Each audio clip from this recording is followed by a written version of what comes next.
Introduction de l'article. Au cours de l'année 1906, alors qu'il n'y a plus d'espoir de guérison de la maladie d'Addison, la rencontre que fait Élisabeth de la Trinité avec les écrits de Jean Rusbroeck semble déterminante. Selon sa mère prieure, l'ouvrage Rusbroeck l'Admirable est l'un des livres qu'elle lit à chaque fois qu'elle est en solitude. Le 20 juin 1906, elle demande à sa mère de le lui ramener comme souvenir de voyage. Sa sœur, venant de lui offrir un psautier, Élisabeth de la Trinité lui écrit le 24 juin 1906 et lui raconte le bonheur d'avoir découvert les écrits du mystique flamand. Elle lui partage non moins de 3 citations du livre, afin de lui faire comprendre comment elle est totalement réceptive à ce qu'elle lit. Elle est fascinée par ces écrits qui lui permettent d'être encore plus attirée par le mystère qu'elle contemple dans l'oraison. Mais surtout, cela l'encourage plus que jamais à être enracinée, fondée dans la charité, à ne vivre que dans le mystère de l'amour. Au sein des traités spirituels d'Élisabeth de la Trinité, les citations de Jean Rusbroeck sont si abondantes que sa mère prieure lui demande d'exprimer davantage sa propre réflexion. Pourquoi un tel effacement ? La découverte des écrits de Jean Rusbroeck s'apparente à une parfaite communion d'esprit, une sorte de familiarité malgré les siècles qui les séparent. C'est un peu comme si Élisabeth de la Trinité trouvait dans ses écrits les mots pour qualifier sa propre expérience spirituelle. Tel un maître, Jean Rusbroeck la confirme dans son cheminement. Lorsque l'on découvre attentivement l'édition critique des œuvres complètes, on peut se rendre compte du travail de repérage que le regretté Conrad de Mester y a accompli. À travers ces pages, de Mester propose une première synthèse des renvois aux écrits de Jean Rusbroeck dans les écrits d'Élisabeth. Cependant, ce travail ô combien précieux comporte 2 limites. Tout d'abord, le renvoi à la page du livre Rusbroeck l'Admirable ne permet pas au lecteur ou au chercheur de savoir à quel écrit de Jean Rusbroeck il fait objectivement référence. Ensuite, il n'y a ni étude approfondie sur l'ouvrage Rusbroeck l'Admirable, ni sur le traducteur. Or, on ne peut évaluer de manière précise l'impact des écrits de Jean Rusbroeck sur l'œuvre d'Élisabeth de la Trinité sans une évaluation critique de la traduction qu'elle avait en sa possession. Il devient alors incontournable d'analyser l'ouvrage d'Ernest Hello en tant qu'objet d'étude scientifique.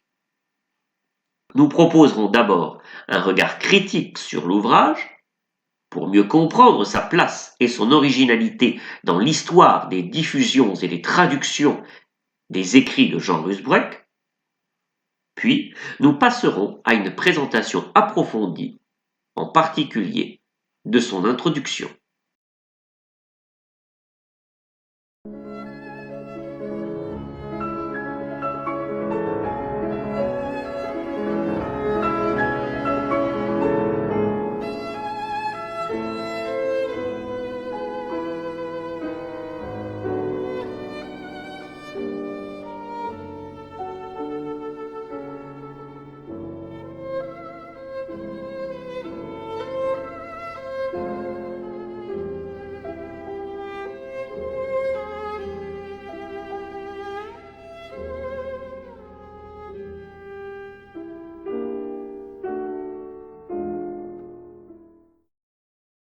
Conséquences pour la réception d'Élisabeth de la Trinité.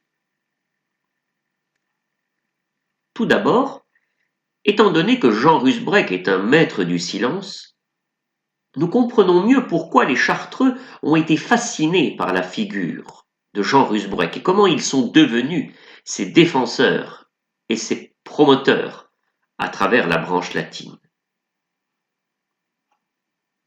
Ensuite, l'ouvrage d'Ernest Hello pose indirectement la question du rapport entre raison et foi, dont la séparation remonte au XIIe-XIIIe siècle, à l'époque où la théologie commence à devenir un moment d'intelligence critique et non plus un moment de contemplation de la foi révélée. Les écrits de Jean Rusbroeck sont pour notre traducteur un exemple de conciliation entre mysticisme et théologie. Malgré les imperfections stylistiques, le mystique flamand associe justement théologie scolastique avec expérience spirituelle et expérience de foi en tant que foi vécue. Or, de son vivant, la tendance était déjà à la séparation.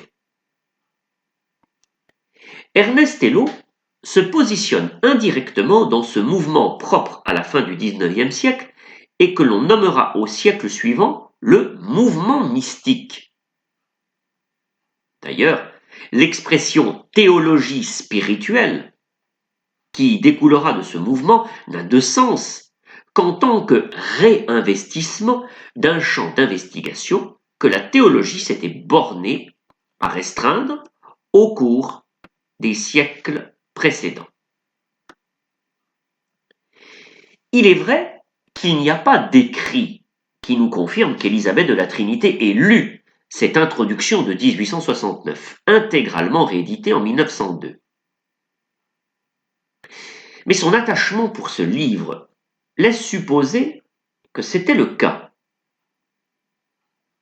Cette introduction de Rusbroeck l'Admirable pouvait lui permettre de trouver bien des harmoniques avec sa propre expérience de foi. En tant que carmélite, elle vit dans la solitude et le silence. Nous y retrouvons les piliers de la vie du Carmel, la vie érémitique et la vie d'oraison dont elle parle avec abondance dans ses écrits. Nous trouvons confirmée l'idée qu'elle a trouvé en Jean Rusbroeck un maître qui la conforte dans sa vocation de carmélite, comme il a aidé les Chartreux à vivre leur idéal de silence absolu. En outre, le Carmel étant un ordre religieux dont l'enracinement ecclésial est fort, Élisabeth de la Trinité pouvait trouver en Jean Rusbroeck un maître spirituel aidant à vivre cet enracinement ecclésial, surtout par l'enracinement liturgique. Si Élisabeth de la Trinité a lu cette introduction de Rusbroeck l'Admirable d'Ernest Hello, comment sa fibre de musicienne prodige a-t-elle vibré à l'analogie musicale utilisée pour l'un des arguments les plus pertinents de l'auteur? À travers cette analogie qui replace le mysticisme dans son rapport avec la théologie et qui se fonde dans l'expression de l'ineffable, n'a-t-elle pas trouvé une clé pour mieux comprendre son propre cheminement de la musique pour piano au silence intérieur? N'a-t-elle pas trouvé ici les mots pour comprendre son expérience de foi? Telle une corde de piano, comment Élisabeth de la Trinité aurait-elle pu ne pas entrer en résonance avec la présentation que fait Ernest Hello de la figure du mystique? Malgré les critiques, l'impressionnant travail préparatoire d'Ernest Hello, son éthique de traducteur, son herméneutique pour orienter sa sélection, sa traduction et sa présentation des écrits de Jean Rusbroeck comme mystiques, surtout aussi fascinantes que contestables, et ils ont certainement exercé une influence sur la carmélite. En citant abondamment Jean Rusbroeck, non seulement Élisabeth de la Trinité s'enracine dans la tradition mystique nuptiale de Grégoire de Nice et du pseudo-Denis l'Aréopagite, mais encore elle propose elle-même une théologie spirituelle à travers ce que l'on nomme ses traités spirituels. Jean Rusbrecht devient l'aide grâce auquel elle peut écrire l'ineffable de son expérience de la Trinité et de cette foi trinitaire vécue dans la solitude d'un Carmel comme dans le silence de l'oraison. On peut alors considérer Élisabeth de la Trinité comme une authentique mystique. Pour conclure, cette fascination pour Jean Rusbrecht chez Élisabeth de la Trinité semble avoir été encouragée et guidée par l'intuition et les arguments d'Ernest Hello lui-même. Tout cela est lié à son positionnement intellectuel dans l'histoire de la théologie. N'est-elle pas séduite par le lyrisme débordant du traducteur qui par moments n'a pas l'ascèse des érudits, mais qui est un mystique en littérature, accusé d'exprimer davantage son désir que celui de l'auteur flamand lui-même? N'est-ce pas le génie littéraire d'Ernest Hello qui permit à Élisabeth d'entrer avec autant de limpidité et de simplicité dans l'œuvre des deux mystiques presque contemporains? Car comme nous l'avons dit plus haut, Élisabeth de la Trinité connaissait déjà Hello à travers sa traduction des œuvres d'Angèle de Foligno, datée de 1873. Par le biais de cet ami traducteur, elle se nourrira d'écrits de Jean Rusbrecht et les comprendra avec l'intelligence d'un cœur qui a vraiment trouvé un ami fidèle.